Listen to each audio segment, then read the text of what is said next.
I seen some comments, Gorosei or Kaido, and that was a throwback to Larry and them when they made that post about if 5 Kaidos pulled up to Egghead instead of 5 Gorosei. Is it just as easy as a walk away? I was like, I don't know. I don't know if 5 Kaidos in any vicinity. It's rough.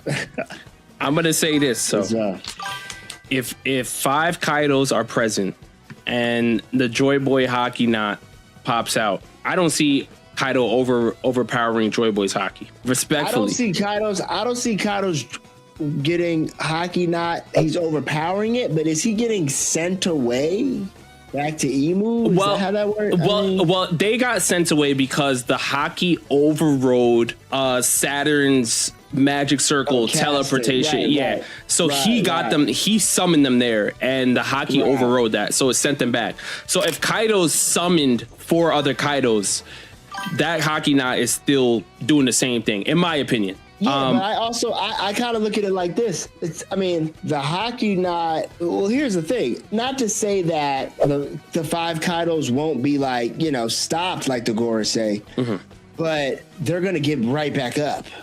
You know what I mean? They're gonna kind of be how Luffy was, because they have resistance to great conquerors. So I kind of see even when the Gorosei were sent back, they were out of breath. Emu de-transformed because it's pulled out of their devil fruit. But you got to understand that's the Joy Boys. That Haki. The Gorosei also don't have no real. They got a little bit of conqueror's resistance in their devil fruit forms because of Eam. But Kaido, it's tough. So the Gorosei, I guess you could say kind of share Eam's Haki, right? Yeah, but I think it's more based on the contracts, right? There's different levels of contracts that you can form with Emu, and the higher your contract is, the closer you are tied to Emu, but you do get a little bit more power. So Emu is definitely, sharing the wealth when it comes to his power for sure, because I think that's what his devil fruit also commands. Stronger? Here's the thing though, Jared. I think a lot of people are misrepresenting the Gorosei and what their objective was in Egghead and the power they displayed in Egghead. And I feel like a lot of people aren't understanding that when the Gorosei arrived to Egghead, Emu's most prized possession in all of One Piece, his most prized possession right now that we are seeing is the Mother Flame, right? That was the whole reason why Saturn had this whole thing set up as a warrior god of science, was to get Vegapunk to reproduce the undying flame that is talked about in the Harley text, in the ancient mural, right? What is this Mother Flame? It's undying energy source. We need to protect it. We need this more than anything. Emu makes it known that we need this, right? So when the Gorosei arrived to Egghead, they already have it in their mind that we have to stop Vegapunk's message, but we cannot destroy the lab. One of the members of the Gorosei literally was like, yo, I think it was Mars. He literally was like, yo, why don't we just blow Egghead up sky high? Like, why are we doing all this? And they were like, no, it would not be wise because Emu wants to preserve the Mother Flame. And the Gorosei, more than they want to just go on the land and destroy everybody, they have more respect for their authority, who is Saint Nerona Emu. Right? And Emu, and the reality is, and I feel you, Jared, but the reality is, I don't losing me a little bit. No. But I'll tell you why. But the thing is I don't think Oda bringing the Gorosei to Egghead, I don't think was for us to look at it and say, oh, the Gorosei are fodder, but more so that the Gorosei are put in a position where they have to protect the Mother Flame while trying to stop Vegapunk's message. And if they destroy the Mother Flame, this is what could happen to them, which is what we saw with Saturn. Saturn got destroyed. It was like, hey, Saturn, you messed up. This was all your fault. Emu literally smited him. Literally smited Saturn, and Saturn was gone out of there. And the Gorosei they know this, right? So that's why I feel like when we look at the Egghead moments, that wasn't the greatest display of the Gorosei's power because they could not destroy the lab. It's similar to like, you remember when Fujitora and Ryukugyu, right? You remember when they were in the Holy Lands? Right. And they could not use like Fujitora could not summon meteors. They could not go all out because there were surrounding celestial dragons. And if they went all out, they would have destroyed the Holy Land and they would have been responsible for it. Right. So Fujitora and Ryukugyu were like, hey, we can't go all out. We have to hold back a bit. And I feel like the Gorosei were also put in a similar situation, which helped out the Straw Hats and helped out everybody else there.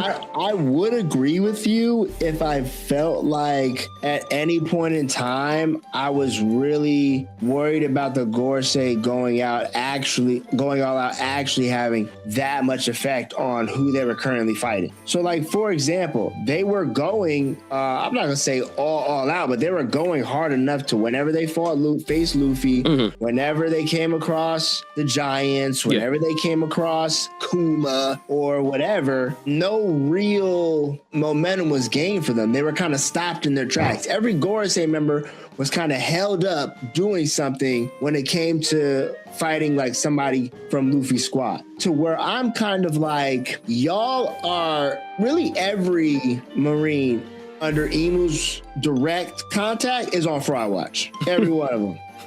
everyone. Garling, all the God's Knights, the Gorosei, they're all on fraud watch. But you remember, because they're all severely thriving off of Imu's power, and it's a power that they're not even really using almost correctly. We saw how Saturn got kind of dealt with when he first pulled up.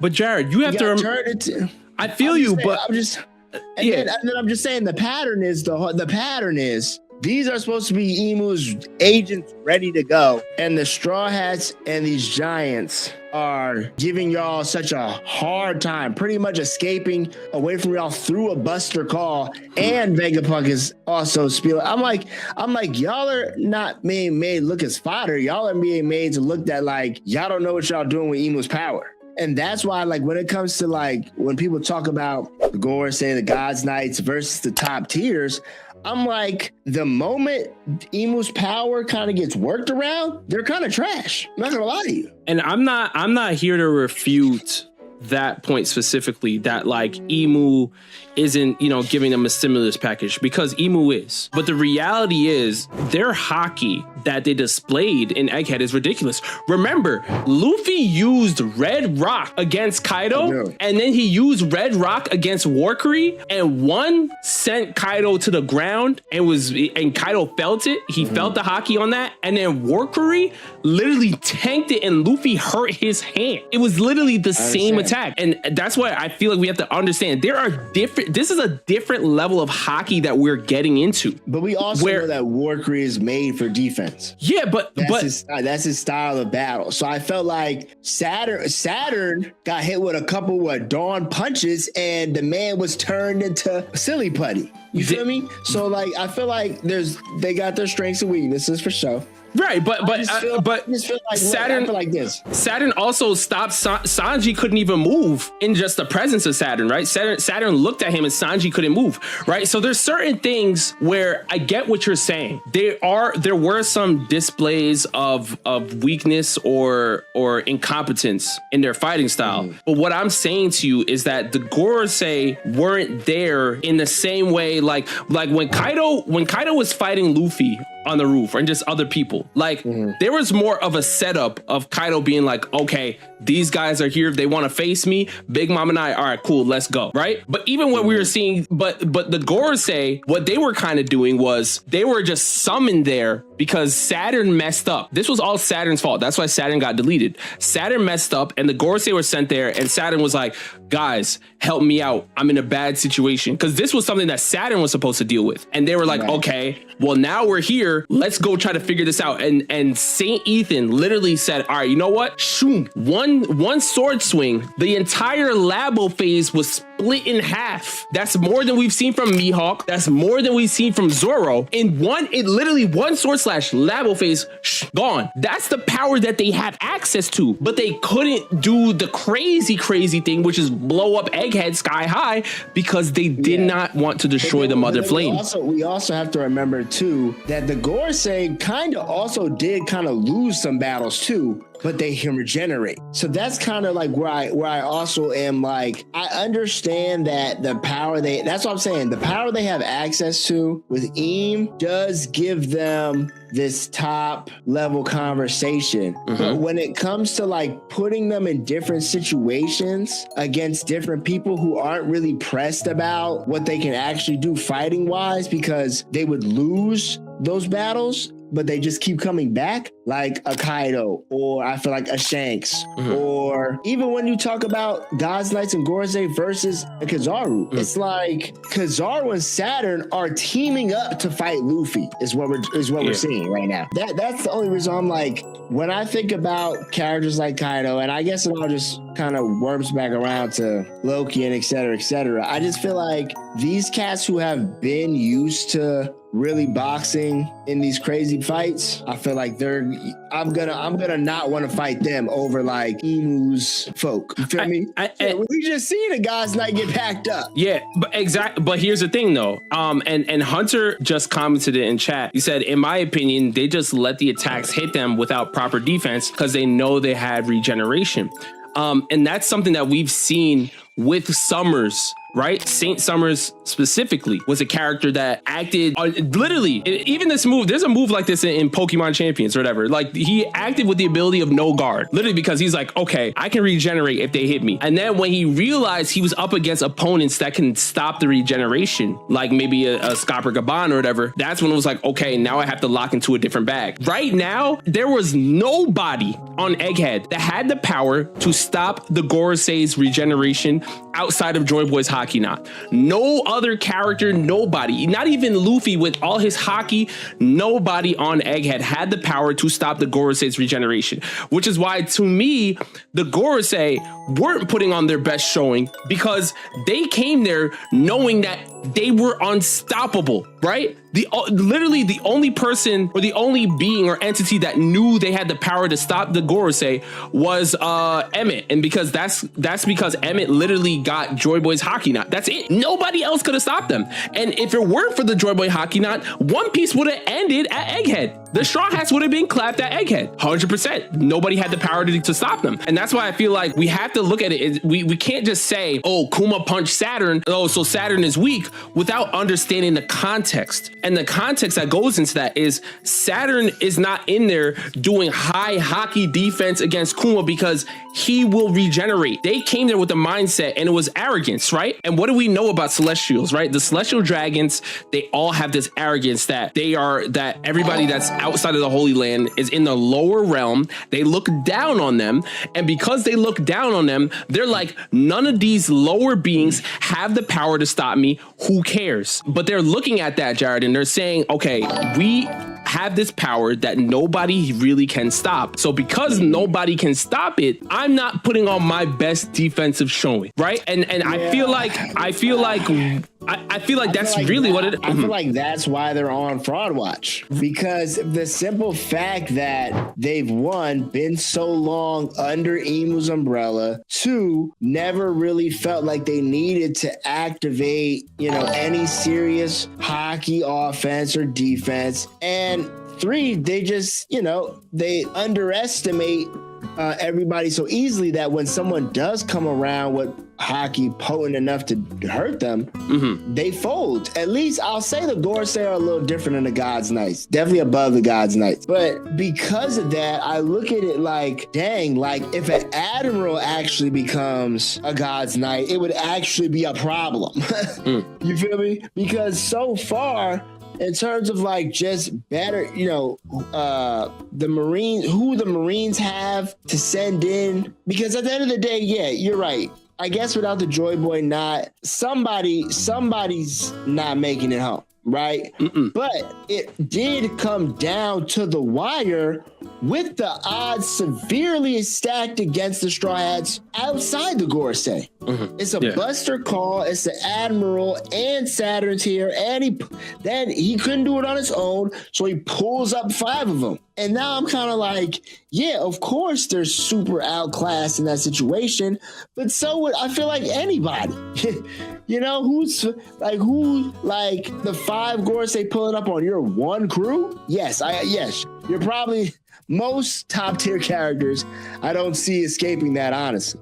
You feel me? But it doesn't mean that when I talk about the Gorosei individually or the God's Knights individually as just fighters or strong characters that I give them like that same grace of they represent the OP military might. You feel me? That's why I think people in the chat are saying that like Kaido would still probably like clap Saturn. Like, yeah, Saturn could regenerate, but if it's a matter of like Kaido just has to rise up to his highest form of conquerors to maybe beat Saturn, I'm betting on my guy. You betting on Kaido? Yeah, bro. But if he has to just because what does it take to wear out Emu's regeneration? From what we were told, and I see Michael Rainbow, you said if they're frauds, they're still cold frauds at least, which is hilarious. Now, from what we were told from Scopper is that you need elite Supreme King's Haki, essentially, to stop the regeneration and at least make them feel pain. What I'm saying to you is that even though Kuma punched Saturn and Luffy turned Saturn into a disc and all this stuff, like, and it just looks goofy, it looks like the Gorosei were down and out. The reality is that the Gorosei were not really phased at all. Bob said it here, it only slows the regen. So it's not even like your regeneration is done forever, but having elite Supreme King's Haki at least slows it down. And nobody on Egghead had the power to do so. Even the Luffy that defeated Kaido could not do so. So I feel like we have to look at it and say that, yeah, the Gorosei did not have the greatest showing, but again, they were fighting on a way of Majin Buu from Dragon Ball Z, where it's like, yeah, Goku, you could beat me up all day, but I'm regenerating. Do you have the power to stop my regen? And Goku realized, no, I don't. The Spirit Bomb needs to happen. And that's where we kind of are with One Piece now, where it's like, yeah, if you don't have elite Haki, you're done. You're out of here, because the Gorosei have such a deep contract with Emu that they're literally like a step underneath of like in terms of like the Emu stimulus package. You know what I mean? So I feel like the main problem is the Gorosei just haven't had a chance, or I'll say there hasn't been chances for other people to put the Gorosei to the test for real. You feel me? Like, even when we talk about Eam was put to the test 1,000 years ago, right? So whatever his max was with Joy Boy's max, they're on that level. The Gorosei probably ain't been put to the test for real in a minute. You feel me? Because they only ever move as Emu's arms and legs, you know? So they go where Emu needs to go, do what they do, and they come back. They're not out here really like full-fledging, even risking themselves in battles where they think, damn, like, can I keep regenerating if I keep fighting this person over and over? I just don't feel like that's realistically not something we would ever see them do. So I say all that to say that I'm still saying that the stronger fighters, ones with the elite Haki, the ones with the Haki that are still contending to make Emu kind of off his rocker, are still just, not objectively, but just more powerful than the Gorosei members. Yeah, but I think it's just we're not actually seeing like them in situations where like we can properly put them in their right placement, because they're never trying to be in that situation. Like, it's even with Garling. Like, Garling is talking all this on God's Valley, and Rox has got him upside his head. You know what I mean? Like, and I'm like, oh, yeah, this is supposed to be an elite. You supposed to be almost right under the Gorosei. And y'all are folding like this to character, and that's why I'm just kind of like, man, you know. And it's not that I disagree with you on that too, because Garling showing in God Valley wasn't the greatest. He looked in God Valley. Garling looked like a fraud, 1,000%. This is why I'm not speaking to Garling in God Valley, because I agree with everybody there. The thing is that we have to consider the fact that Garling in God Valley got embarrassed by rocks. And we have to consider that there's a possibility that after that, Garling said, you know what? Let me train up and let me get ready. Or Imu looked at that and said, hey, let me give you more haki boost. Let me give you more power. Let me give you more prestige and things of that nature.